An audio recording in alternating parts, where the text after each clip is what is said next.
This episode is brought to you by Simply by Frito-Lay. These days, you have a lot going on. But now, thanks to Simply by Frito-Lay, you have one less thing to worry about. So kick back and enjoy your favorite Frito-Lay snacks with ingredients to feel good about, like Simply Blue Corn Tostitos, sea salted Ruffles, and even white cheddar Cheetos Puffs. All made with no artificial colors or flavors. Enjoy what you love and look for Simply brand snacks online or at a store near you.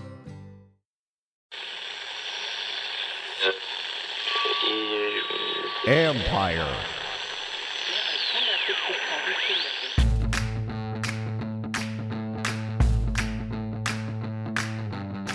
Hello and welcome to my podcast. Today, Mike Jones from USA Today and I discuss the Washington football team. Mike used to cover the team for the Washington Post, of course, and now reports on them from a national perspective, so I wanted to gauge where he felt they were at in the building process. He has a unique view because of his ties here. We also discussed the NFC East, which team he likes as the favorite, and where Washington fits. The view from outside on the quarterbacks and more. Yes, we also touch on Tanya Snyder being named co-CEO and briefly discuss what we think it means. Don't forget, you can follow Mike on Twitter at @ByMikeJones and listen to his Football Jones podcast, part of the Empire Network and available wherever podcasts can be found. Also, if you live in the Richmond area, you can hear some replays of my podcast every Sunday morning at 10 a.m. on the ESPN affiliate 1061. Okay, as far as the Snyder news goes, I think both Mike and I agree that there's another shoe about to drop with the NFL investigation. At some point, that has to come to an end and something must be announced. That's the feeling I also got from people in the organization after naming Tanya as a co-CEO. The feeling was kind of, why name her now? Snyder has owned the team since 1999. I think people like her. She seems to be savvy in business. Seems rather nice. It's not about qualifications. It's about timing. Washington has attempted to improve the organization by taking steps that former employees say Dan Snyder scoffed at for years. There's been a massive focus on diversity over the past year. All of that is good. And many longtime employees, some of whom are no longer here, said it was necessary, if for no other reason than to bring different viewpoints into the organization. I know the attorneys representing the women who claimed they were sexually harassed. I think there are 40 of them that they're repping. Felt like they released a statement saying that this move was basically all about PR. Only Dan Snyder knows that truth. But perhaps if Snyder is truly more involved, it can help. I have no idea at this point. I have to see what role she's going to play, et cetera. What this means for the investigation, nobody really has a clue. It might mean nothing. It might mean that Snyder is bracing for a suspension and wanted to make sure his wife was in that position before anything happens. I don't know. I don't know that anybody over there knows except for maybe Snyder. I don't know. I do know that the two owners who received suspensions from the NFL were Eddie DeBartolo for ties to gambling and Jim Irsay for personal behavior. DeBartolo received a 1-year suspension. Irsay was suspended for 6 games.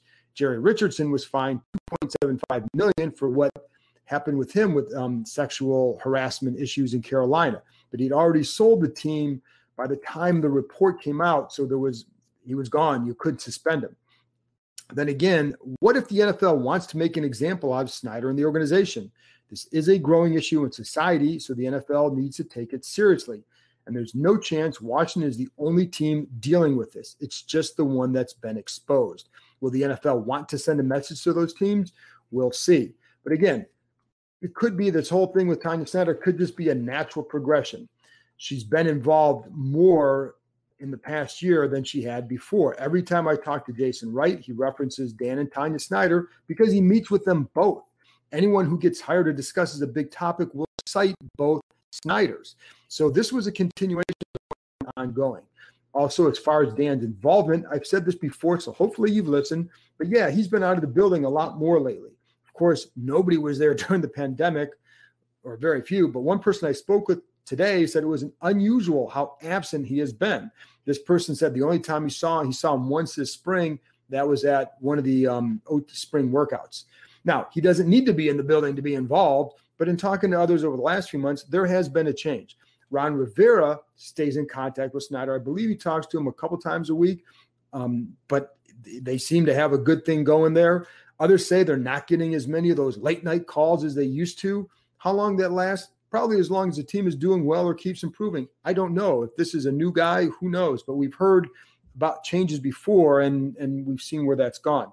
I know former employees are skeptical, but Snyder has never been in this situation. Some who know him say he might have seen how close he could come to losing it all. Time will tell the real impact. I doubt the NFL wants this whole situation to carry into training camp. What I know is I'm supposed to be on vacation, so I'm guessing it will somehow get ruined. Last year, I was supposed to take a few weeks at this time. I didn't take a single day off until the middle of September. So I'm kind of bracing for at least a couple of days where it gets disrupted by this. But again, don't know what it means. And I think you could separate the two situations, the Tanya Snyder news from the impending investigation, which back in April, Roger Goodell said was nearing an end. Still haven't seen anything yet. Excuse me for the poor wording there. But that's where we're at. And again, it's not about Tanya Snyder's qualifications. I think, as my friend Rick Snyder said on his Rick Snyder's Washington on Twitter, Dan Snyder can do what he wants. And so if he wants to name his wife as CEO, he's allowed to do that. I just think that after this last year, you keep waiting for the next shoe, and that's always going to be there. So anyway, that's it from me. After this break, I'll be back with my conversation with my friend and colleague, Mike Jones. Does he see a different organization on the football side than the one he used to cover? This episode is brought to you by HP Plus. In a world full of smart devices, shouldn't your printer be smart too? It is with HP Plus. These printers know when they're running low, so you always get the ink you need delivered right when you need it. Plus, you save up to 50% on ink, so you can print whatever you want, as much as you want, anytime you want. Huh, that is pretty smart. Get 6 free months of instant ink when you choose HP Plus. Conditions apply. Visit hp.com/smart for details. I'm Byron Kerr, your host for the Curly W podcast. Join me on the Curly W for the very latest on the Washington Nationals. We'll give you an inside look as to what's happening with the Nats right now and give you also a chance to visit with Nats players and coaches, present and past, to tell you what it's like and what they hope to accomplish with the Nationals. From Fredericksburg to Nats Park, West Palm Beach to Rochester, Wilmington to Harrisburg, it's all Nats baseball. Subscribe to Curly W wherever you get your podcasts. Another great show from Empire Media. Welcome back. Now here's my conversation with USA Today's Mike Jones. All right, Mike, obviously before we get started with football talk, we have to talk barbecue. And I am curious if there's anything that you've been smoking, grilling lately that you need to brag about. I haven't gotten a whole lot of opportunity to do a whole lot of smoking this summer. I was on vacation last week in the Outer Banks, and I grilled, I think, 4 of the 5 nights I was there. Did burgers, stuffed burgers. One week it was stuffed with mozzarella and bacon. Then London broil another night. And then it was chicken, just boneless, skinless chicken that I had marinated. And then, the hot dogs and burgers again. So I haven't gotten a whole lot of time. I did do some ribs earlier this early, I guess it was late spring, but my weekends have been tied up so much with travel baseball. So I haven't gotten the chance to smoke. I was like, man, the summer is racing away, Well, it's funny because I haven't used my smoker in a couple of weeks. I'm like, why haven't I been? Because we've been either out of town or like the weekend, it just hasn't worked out. Or like there's always been something for several weeks. We're at a wedding, we're at a lake house, we're at this, we're at that. It's just me and my wife and I. And so sometimes when it's that small a number, it's like, well, maybe we won't do anything now. So it's been, but I've grilled a lot, and I actually used a cedar plank with the salmon a couple weeks ago, which was pretty good. It was different. So that was pretty good. But otherwise, like I need to get back, and pizza, I do the homemade grilled pizza. Okay. Right. Yeah. But I'm doing the homemade dough now too, though. Oh, nice. Okay. Yeah. I'm trying to go next level. Yeah, I haven't done that in a while. Since you first told me, I did wind up doing it that summer that you told me about it, and I haven't since. That's a good idea. That's something I got to get back to as well. It's the kids love it, and I like it. So anyways, so let's get to Washington. So part of the reason I wanted to have you on, you're good, but also because you cover this franchise. and you were here when there were expectations for a season. Now you're on the outside with this franchise having expectations. How do you view where they're at right now? I still think they're building. I don't in any way see them as next level contenders. I mean, look, they won their division. It was a weird year. It was a down year for everybody, but they eked it out. And that's great. That's positive. They have something to build on. But I still have real questions about their quarterback position because, Ryan Fitzpatrick can look great for 5 games and then turn into a pumpkin. And, is he going to bounce back? Is that going to happen again? Do they turn to Taylor Heineke after he struggles for a while? I don't know. So, retooling that offensive line is, raises more questions for me. And so I don't know. I think that Dallas is going to be improved. Eagles, we don't know about. The Giants, you think maybe they'll be improved. I think Washington will be in the thick of things, but I don't see them as favorites. I don't see them as a team that looks like they're ready to go on a deep playoff run. Again, they'll be competitive when you got that defense, and they've added to their offensive weapons, but I still have questions about them. Do you see this building project differently than maybe some of the others? Because we both cover teams where they felt like they went into a season feeling good and then it would go south or it wouldn't quite go to where they thought it would. Do you view this differently at all? I do sense that, and maybe it's a good thing. There's no buzz. Like, you remember that we would have like one promising year, then there was this huge expectation from the fan base or from the team. I feel like this is more of a gradual, maybe more of a natural progression type of thing. I think I would feel better if they had drafted a quarterback so you knew, okay, you got Fitzpatrick for this year and you're grooming a guy behind him, and so you could tell where this thing was going. It kind of almost feels like another placeholder year at quarterback. But again, I guess you're setting the table right now, so then you get that kid. And again, their defense is really good. They've added pieces on offense, but I guess unlike, after that first RG3 season, we thought, okay, hey, this team's going to be good for a long time, and the bottom fell out. Or maybe the Gruden playoff win season, you thought, okay, hey, they're going to build on this thing, the bottom fell out. I just feel like this is gradual steps forward. Everything around Fitzpatrick on offense, as far as like the wide receiver position, has improved. The running backs are more experienced, so they should help. The defense, the back end, a little maybe some questions about for me, but I just feel like naturally they're taking steps forward. No big jump and no, unreasonable expectations, but just it's a process. And I think we're seeing that process unfold rather than expecting some overnight magical transformation. And I think, it's funny because that's a great point, because in the past, after RG3's first year, I think one of our colleagues predicted a Super Bowl run. Now, I will say this, I didn't exactly predict a 3-13 year either. I think I had them winning probably 10 games and getting to the NFC Championship, something like that. I expected a playoff run as well. I think a lot of people did, right? Right. You know how internally people are talking. I remember seeing a guy after the Cowboys game who's like, that guy's going to get a lot of people paid. So the expectations were huge.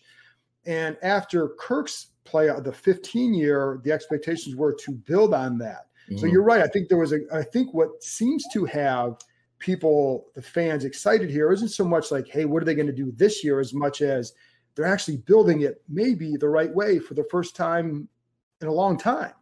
Yeah, exactly. And again, I see, they've got that young core, that front seven there. I like what they've done there.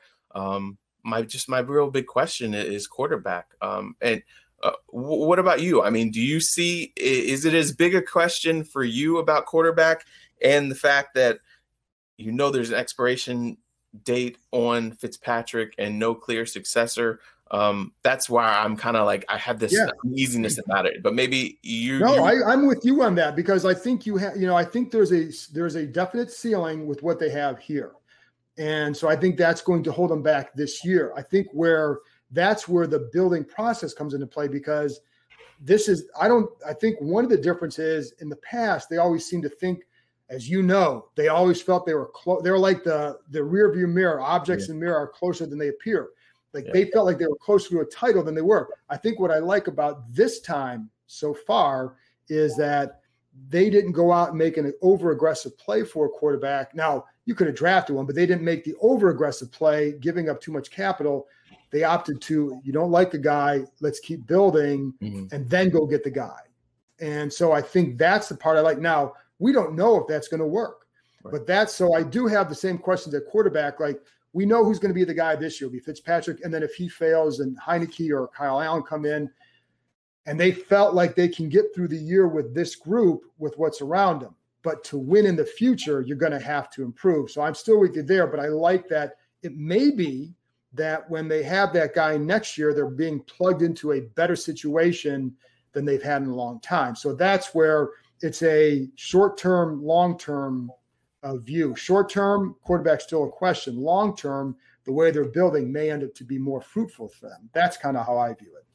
Yeah, no, that makes a lot of sense. And you're right. They do have Kyle Allen and Heineke. So maybe if it's not Fitzpatrick, they do have somebody that they can turn to so that get through this year. And I mean, unless you hope that they're not drafting in the top 10 next year. Right. So that means that quarterback might need a little bit of time, And the part of my thinking too, Mike, has been, and what I've gathered throughout the offseason is when they looked at the Rams, the 49ers, their aggressive plays for quarterbacks, that they felt like those franchises were in a closer position to give up that capital. They could afford to give up that capital because the roster they had around that guy. And the Chiefs, with Andy Reid, who was a close friend of Ron Rivera's, when they went out and got Mahomes, that they were in position, they had the roster built around that position. So that's why I think like this offseason, what I thought might happen this offseason was they'd get a little bit more draft capital for next year to make that aggressive play to go get a guy. But I still think there are ways they can do that. But I think that's why I say I think if they win 10 games with this quarterback crew and the quarterback play is just okay, but around them looks pretty good, I think they'll go make an aggressive play for a guy. So I think like that's why I say the difference seems to me in this time is that they are taking a longer view of this. I think, then again with and back in RG3 second year, they had that cap penalty. They really couldn't do a whole lot. And the defense absolutely needed improving. Yeah. And after Kurt's year, like you remember how how close they felt like they were. Yeah. I think that, so I don't know. That's why I wondered from from where your vantage point is, I wondered how you viewed that, because you were here and you saw it, and now you're on the outside and you're seeing it from a different lens. And that's why I wondered if it was different for you this time. Yeah. I mean, I just feel like that, again, they'll be in the thick of things. They'll have some really good outings, and they'll have some, questionable outings. I still think that they're maybe a year, maybe two away from being legit, contenders until they get that quarterback position solved.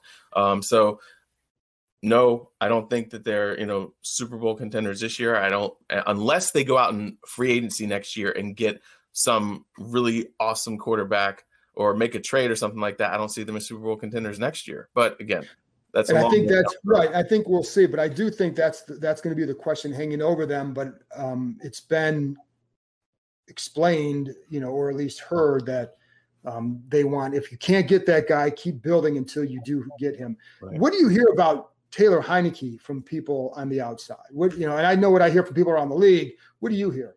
That I mean, as far as a competitor, he got a lot of respect last year. He did some nice things that he's small, and durability are the big question marks there. People around the league definitely are like, wow, that kid looks like he could play. Now, the other team didn't have a whole lot of time to prepare for him, but he himself didn't have a whole lot of time to prepare for them either. He was in a classroom a month earlier. Right. But, I think that the real question is just durability, because he's had a limited amount of games where he's finished healthy, throughout his career. But he's a guy that it's good to have on your roster. He's a good guy to be able to plug in here and there. And say Fitzpatrick is struggling, maybe you plug him in, you have a couple good weeks, and Fitzpatrick gets his mind right again, and you go back to him. But I don't know. I haven't heard anybody say that they see him as the future. Right. But just that, like, hey, that guy's got something there, and he's a good guy to have in your organization. Yeah, I mean, it's funny because I was talking to somebody else with another team, and they said, I said, why was this guy out of the league for 2 years? If he went out and did this, why was he out of the league? He said, well, part of it was in a workout setting, you're not going to see all that the kid has to offer. Right. And, he didn't have the greatest of film before. Okay, whatever. But in a workout setting, you're going to take the guy who's got the bigger arm, the faster, bigger, whatever. Said now the difference is now if he became free, somebody else is going to pick him up because now you saw him in a game and you saw a different side of him. Yeah, exactly. And the thing that really makes a difference for quarterbacks is their ability to improvise when things break down. And so if you're in a workout or just a practice, a controlled environment, you're going to only see so much of him. But he demonstrated a real fire, competitive fire. He demonstrated escapability, ability to make something out of nothing. And so that helps. And again, if you have a guy, say Fitzpatrick got hurt and you had to plug him into a game, he's a perfect guy for that because, he'll know the offense, but he also can go off script and help you. And the team won't have a lot of preparation for him. But is he a guy you can really build around because of his lack of size and the durability issues? That's the real question there. What's your trust level in Fitzpatrick? I mean, you don't have to say more. I think we just again, he'll be good for 4 or 5 games, and then he's going to be Ryan Fitzpatrick and start throwing a lot of interceptions. And they're going to be some real maddening performances, everywhere he's been.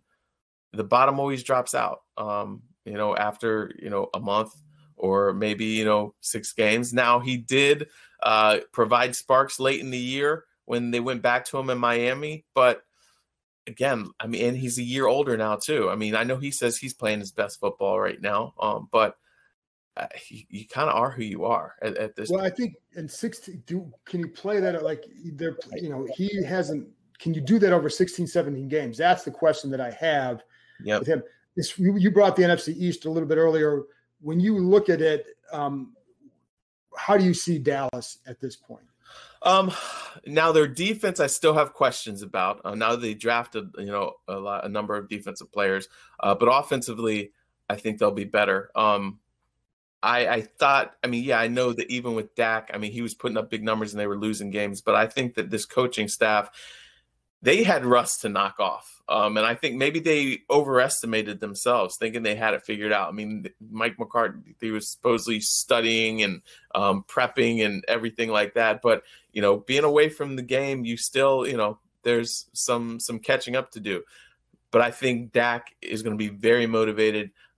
They've got good pieces around him, as far as weapon goes. Offensive line, maybe a little questions here and there. But I think that they're going to bounce back. And the way that they finished the season, even, with Andy Dalton, I think showed that they were starting to figure things out. Now they've got a new defense coordinator. Dan Quinn is going to come in there. I think that he will get more out of that unit than what they were getting.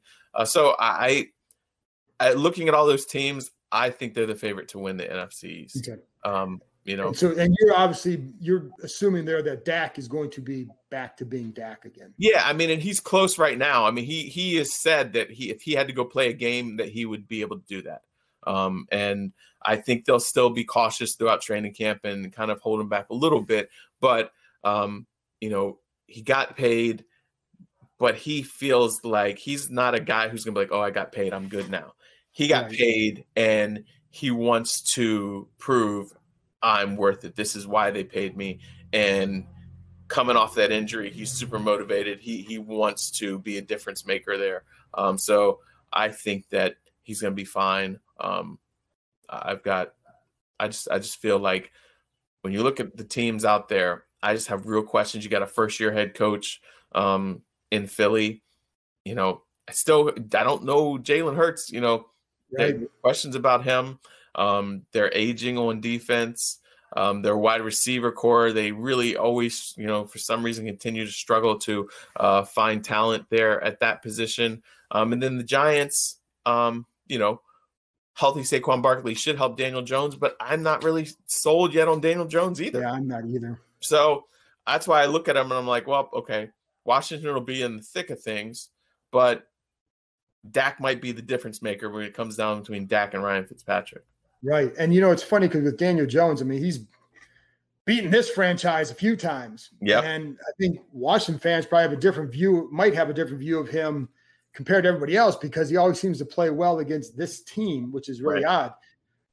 I don't what would be what's holding you back on him? And also their offensive line, did they do enough there? Because I think they add obviously Galladay and then Kadarius Toney, but did they do anything on the line that, you know, what's your confidence level on their line? I have questions about that as well. And, you know, he fumbles the ball a lot. Yeah. Consistency is a big issue with him. Again, he looks great against Washington, but as a whole, he's very inconsistent. He's got to do a better job of taking care of the ball. You know, and then you just wonder, okay, the protection, is he going to be protected enough so he can actually work through progressions and things like that? Again, there are times when you think, oh, maybe so. And then there are times when you look at him and just like, this guy still just hasn't got it. Now you're going into year 3. But last year, you know, he was learning a new offense. So he'll have some continuity this year of going from, you know, year 2 in an offense. That might help him. Again, being able to run the football should ease some pressure on him. But they're still, I think they're far away.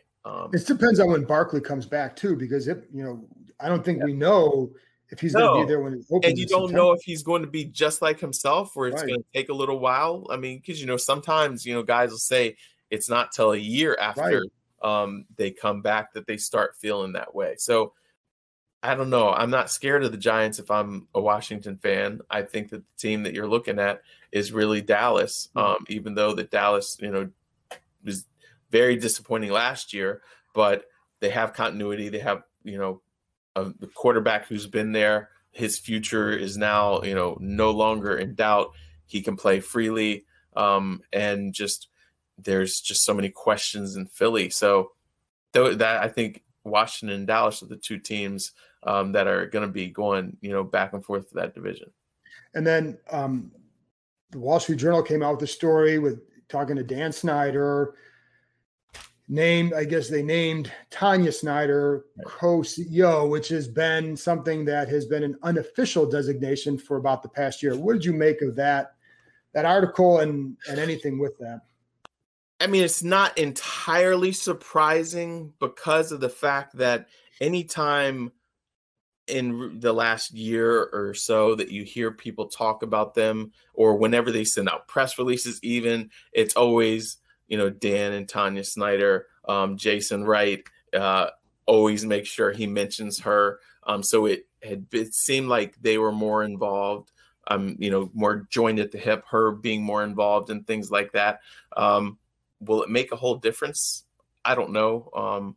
You know, a couple people I check with in the organization, they're like, well, it definitely, you know, it looks better. You've got, you know, her on board with him, and, you know, they pointed to kind of how, you know, Buffalo and the Browns, you know, they always are, you know, talking to, you know, the husband and wife team of those teams like that. But I don't know that this is something that's, you know, going to significantly change the way Washington goes about business.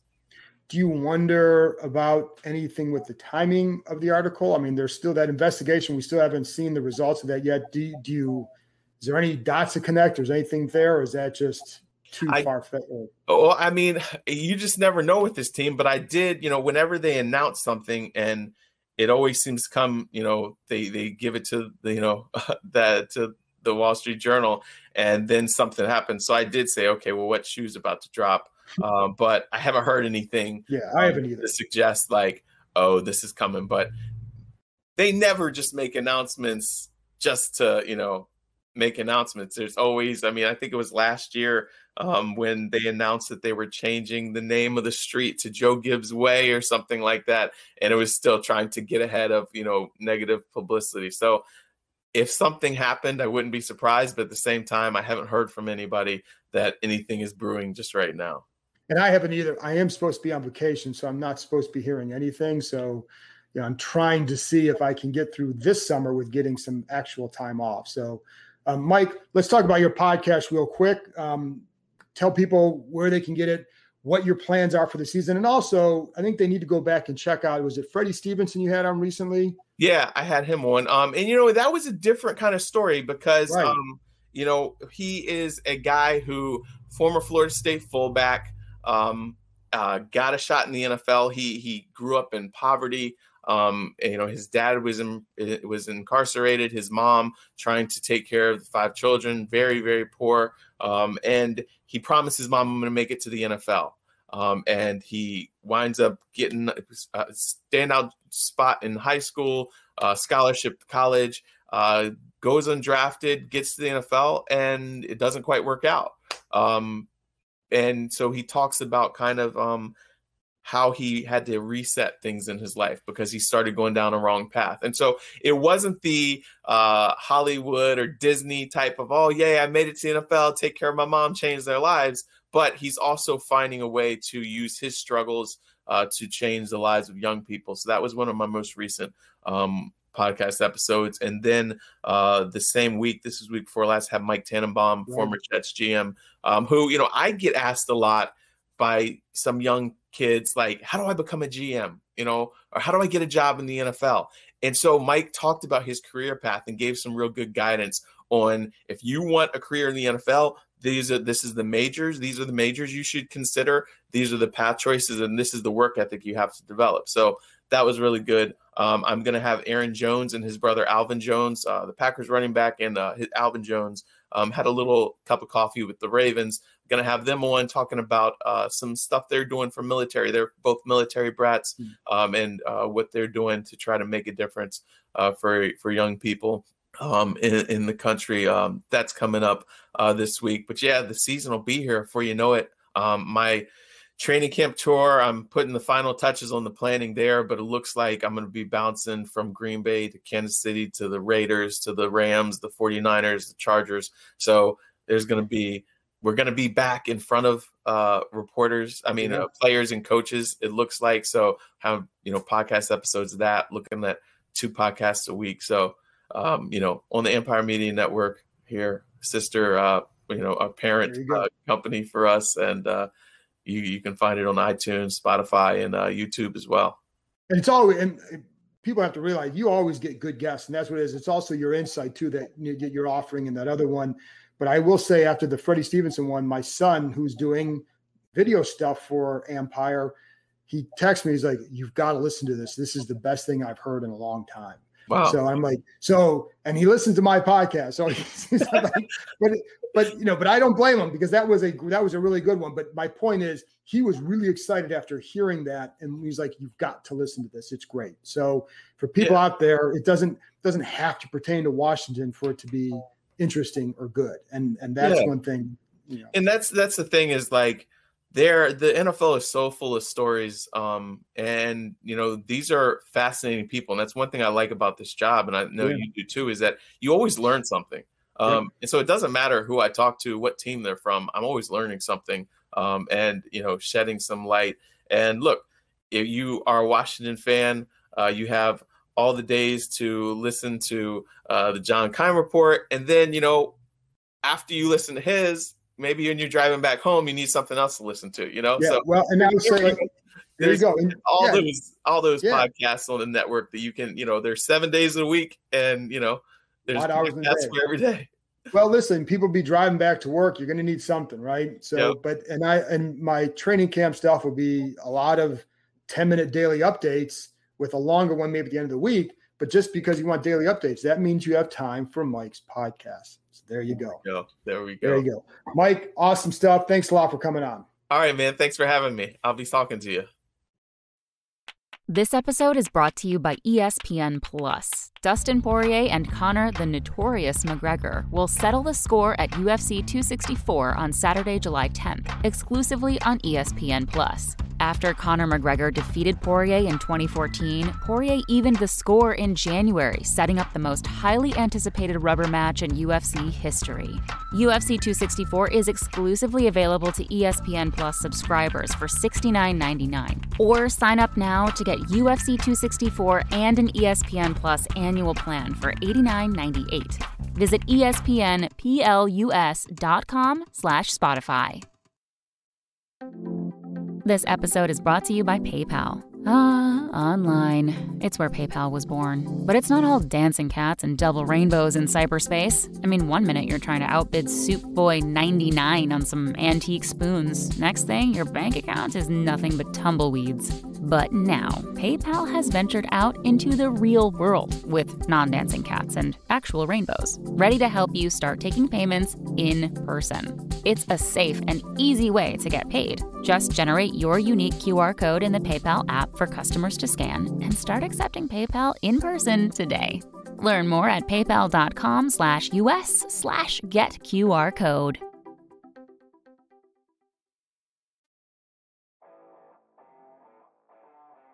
That's it for this episode. I'll have another one up Thursday. I believe it will be with Washington running back Jarrett Patterson, unless there's some other news. Regardless, I'll talk to you next time.